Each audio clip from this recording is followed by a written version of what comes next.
नमस्कार, जय हिंद। मैं विशाल आज आप लोगों के सामने एक अच्छे से टॉपिक पे और कहा जाए तो बहुत ही सैड टॉपिक होगी हमारे लिए, बहुत ही दुखी वाली टॉपिक होगी। जिस टॉपिक के जरिए मैं आप लोगों को कुछ बताना चाहता हूँ। फ्रेंड्स लोग, वीडियो स्टार्ट करने से मैं पहले आप लोगों को एक बात बताऊँ कि जिन लोगों ने मेरे चैनल को सब्सक्राइब नहीं किया है और जो लोग मेरे चैनल पर नए हैं, प्लीज़ जाके मेरे चैनल को सब्सक्राइब कर लीजिए और पास में बेल आइकन बटन से ज़रूर दबाएं ताकि आने वाले नेक्स्ट वीडियो का नोटिफिकेशन आप लोगों को मिल सके। तो फ्रेंड्स, आज का वीडियो स्टार्ट करते हैं। आज का मेरा वीडियो है गौरैया चिड़िया। हमारे गौरैया चिड़िया को इतना मासूम माना जाता है, जो इंसान के करीब रहने वाली प्यारी सी हमारी गौरैया चिड़िया है, जो हमारे घरों में कहीं ना कहीं घोंसले बनाकर, खास करके गांव वगैरह में आप जाओगे तो वहाँ पे गौरैया चिड़िया वगैरह आपके घर वगैरह में घोंसला बनाकर दिखती है, जो अपने घरों के आसपास ही रहती है। तो इसलिए कहा जा सकता है कि गौरैया हमारे बहुत ही करीब रहती है, हमारे इंसानों के सबसे करीबी है। हम गौरैया को कभी मारने का नहीं सोच सकते। क्यों? क्योंकि इतनी मासूम छोटी सी प्यारी सी वो लगती है कि हम उसे कभी मारने का सोच ही नहीं सकते। आज मैंने एलबी में आप लोगों से क्वेश्चन किया था ये चीज़, इसलिए मैंने सोचा कि ये टॉपिक ठीक है जो आप लोगों से मैं कुछ शेयर कर सकूं। फ्रेंड्स लोग, गौरैया मारा जाना एक अभियान चलाया गया था, जो चाइना का 1958 में जो शासक था माओ जेडोंग, इतना क्रूर शासक था वो, जिसने और कुछ अभियान नहीं चलाया। उसने 4 लोगों को 4 पेट्स कंपेयरिंग नाम का एक अभियान चलाया, जिसमें 4 बेचारे मासूम जानवरों को मारने का उसने अभियान चलाया। इतना सोच उसकी घटिया थी, आप लोग सोच लो कि कैसा इंसान होगा वो, जिसमें मच्छर, मक्खी, चूहा और हमारी प्यारी मासूम गौरैया।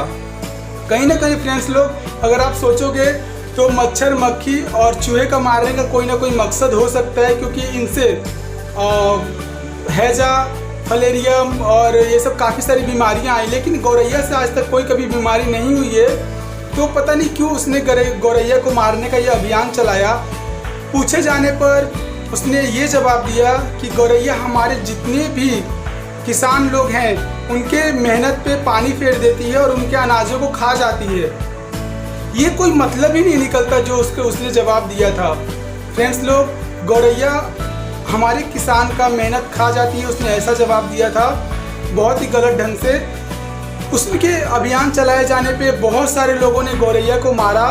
वो गौरैया को ढोल और ये थाली, ड्रम बजा के इतना उड़ाते थे ताकि गौरैया जब तक उड़ते उड़ते थक ना जाए बेचारी और ज़मीन पे ना गिर जाए, तब तक वो लोग शांत नहीं होते थे। और जैसे गौरैया थककर ज़मीन पे गिर जाती थी, वो लोग उन्हें क्रूरता से मार देते थे। यहाँ तक कि इस अभियान में किसानों ने भी साथ सबका दिया।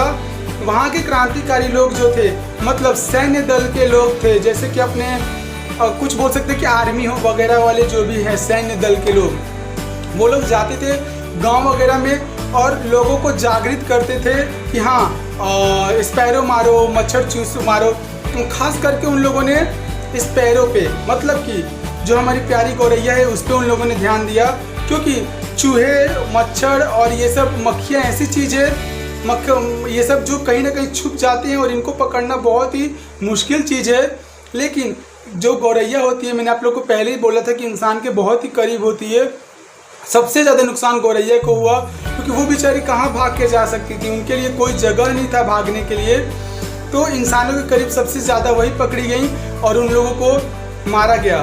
वहाँ के क्रांतिकारी लोगों में जागरूकता फैलाते थे, यहाँ तक कि जो लोग ज़्यादा से ज़्यादा गौरैया को मारते थे उनको इनाम भी दिया जाता था। इनाम किस तौर पे दिया जाता था? जैसे कि स्कूल के स्टूडेंट वगैरह या जो भी चीज़ें होते थे, जितनी सारी गौरैया को मारते थे उनको उतनी सारी तालियां बजाकर उनका सम्मान किया जाता था। तो आप लोग सोच सकते हैं फ्रेंड लोग, कितना ही गिरा हुआ ये काम था। बेचारी मासूम हमारे करीब रहने वाली गौरैया को बेरहमी से मारा गया और उस पर तालियां बजाई गई, इनाम दिया गया। वाह रे इंसान। कहा जाता है कि देखिए, कभी भी कुदरत, इंसान का जो भी चीज़ होता है ना, कुदरत हमेशा संतुलन बना के रखती है। उसका ही नतीजा बाद में माओ को भुगतना पड़ा। ऐसी हालत हो गई कि माओ को बाद में यह अभियान बंद करना पड़ा।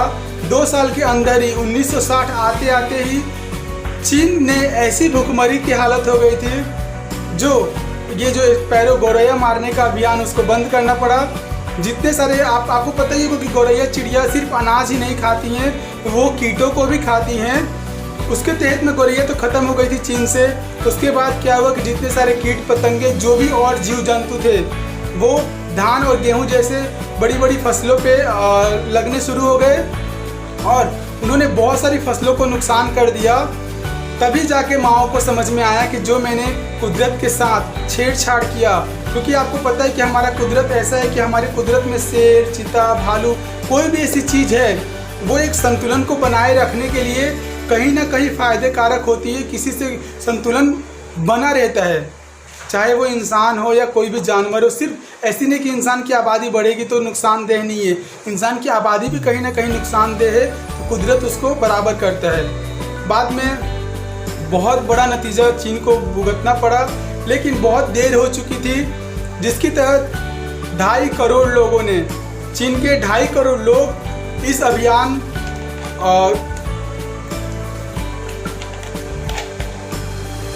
और भुखमरी के तहत मारे गए। आप लोग समझ सकते हैं कि कितना बड़ा गुनाह किया और उसका भुगतान भी उसको करना पड़ा।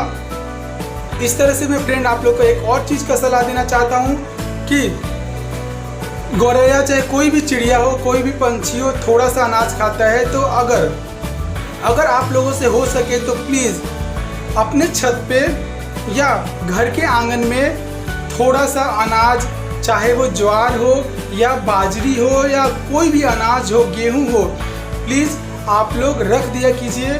और साथ में पानी भी रखिए, क्योंकि अभी गर्मी का मौसम है। चिड़िया को अनाज दीजिएगा, आप लोग को बहुत ही फ़ायदा होगा, पुण्य मिलेगा। किसी को खिलाने से किसी का कम नहीं होता है। इससे तो ज़्यादा कहीं ना कहीं हम लोग बना के बर्बाद कर देते हैं, फेंक देते हैं, नुकसान कर देते हैं। इसीलिए फ्रेंड लोग, आप लोग पानी और दाना प्लीज़ चिड़िया को चुगने के लिए रखिए, चाहे वो छत हो या फिर आंगन हो। मेरे को भी जितना होता है मैं कौवे लोगों को खिलाता हूँ। आप लोगों को पता ही है कि मेरे यहाँ कौवे आते हैं और मैंने उस पर वीडियो भी बनाया है।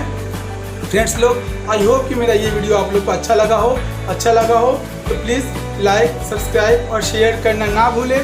तब तक के लिए नमस्कार, जय हिंद, बाय बाय।